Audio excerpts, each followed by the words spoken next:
Shamshabad airport ఘనతంతా తమ పార్టీదేనని TDP నేత చంద్రబాబు అంటున్నారు. తమ హయాంలో గ్రౌండ్ ప్రిపేర్ చేస్తే ఇప్పుడు కాంగ్రెస్ పార్టీ తన కృషి అన్నట్లు హంగామా చేస్తుందని ఆయన విమర్శించారు. సోనియా వైఎస్ ఒకరినొకరు పొగుడుకోవడం తప్ప ప్రజలకు చేసిందేం లేదంటున్నారు. ఈరోజు ఇంటర్నేషనల్ ఎయిర్పోర్టు తెలుగుదేశం పార్టీ యొక్క క్రెడిట్, తెలుగుదేశం పార్టీ సాధించిన విజయం.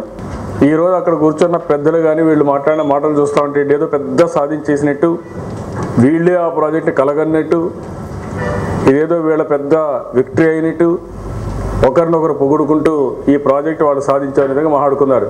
ప్రపంచంలో ఇంతకంటే అవినీతి పనులు ఎవరు లేరు, గిన్నీస్ రికార్డులు ఎక్కే పరిస్థితి వస్తుంది. అలాంటిది ఆవిడ కూడా అన్ని విధాలుగా వాటాలు వస్తున్నాయి. కాబట్టి ఎండార్స్మెంట్ ఢిల్లీ నుంచి రావడం, పొగడడం, అప్రిషియేట్ చేయడం బ్రహ్మాండంగా చేస్తుంది. దేశానికి గర్వకారణం. ఎందుకంటే అవినీతిలో ఇంత పెద్ద ఎత్తున ప్రభుత్వ ధనాన్ని దుర్వినియోగం చేసిన వ్యక్తి కానీ, ప్రజల ఆస్తుల్ని కొల్లగొట్టిన వ్యక్తులు చరిత్రలో ఎవరు ఉండరు.